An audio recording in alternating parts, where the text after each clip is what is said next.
courage is not therapy of any kind, reparative therapy or so-called conversion therapy or anything like that.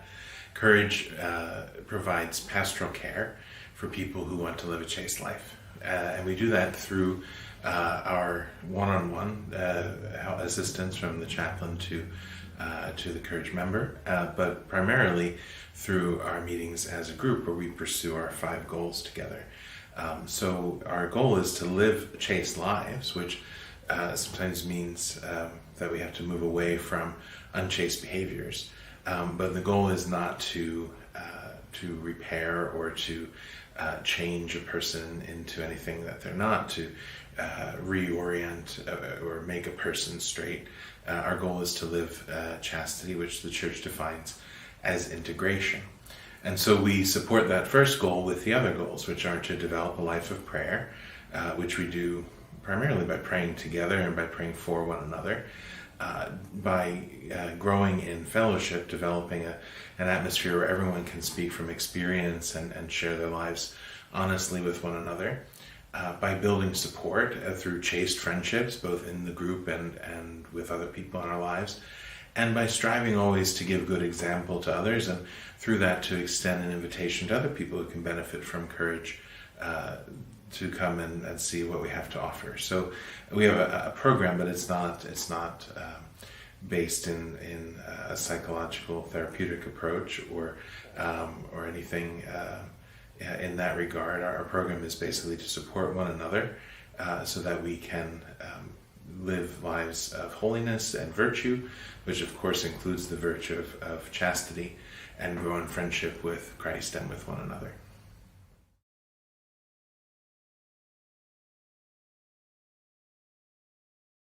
Well, I think people certainly can have that misconception whenever we talk about changing the way that we're living, growing in holiness, living virtuously when perhaps someone wasn't living that way before.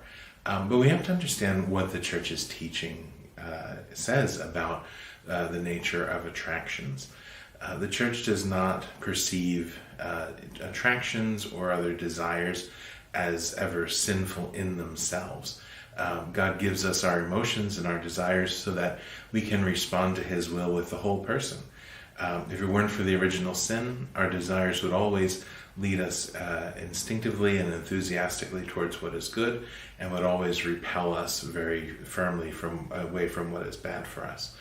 Now, our emotions and our desires sometimes become disarranged or disordered because of the effects of the original sin or our own personal sins. And so we have to grow in habits of virtue that can reshape our desires and help us always to understand and desire what's good for us. But the Church does not perceive having a desire as a sin in itself. And so the Church does not teach that having the experience of same-sex attraction, or some people might say being gay, is a sin in itself. Now, to engage in same-sex intimate behavior with other people is a sin.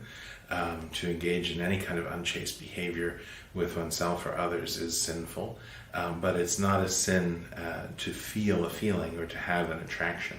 So the Church has never put an obligation on any person to change their sexual desires completely to, quote-unquote, become straight in order to be a holy person.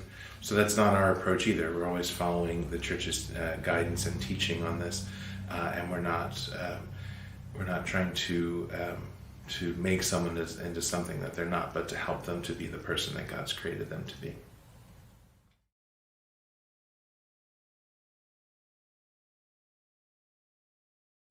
The first goal of courage is to live chaste lives. Now, people hear the word chastity and they think loneliness, they think deprivation, isolation. Well, the truth is really very far from that. The Catechism of the Catholic Church defines chastity as the successful integration of sexuality within the person, and thus the unity of the person is achieved by living chastely.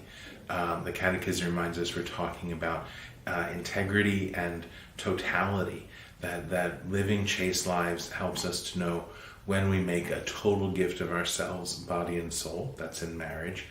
But knowing that gift is reserved for that particular relationship, it sets us free to make a gift of ourselves in many other ways, in family, in friendships, in relationships in the church, in our parishes, in our dioceses, and in many other situations.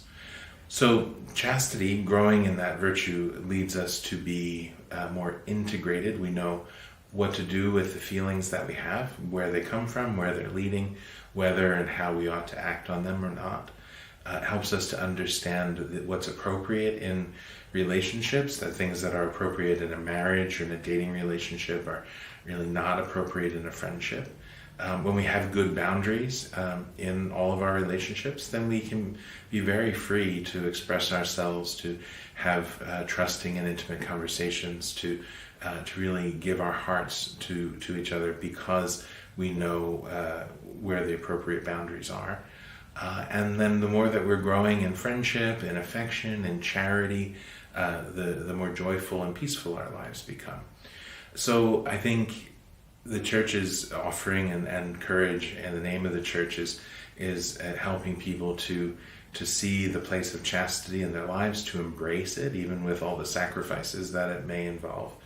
And in the process, to come to know themselves better, to come to understand their vocation, which always includes spiritual fatherhood for men, spiritual motherhood for women, whether or not they're married and have their own children. All of us are called to love in that way, in some way, to give ourselves to the church, to our community, to our friends, to make a gift of ourselves in some way. So our striving for chastity helps us to understand where and how we make that gift of self, and then helps us to see how to live it out.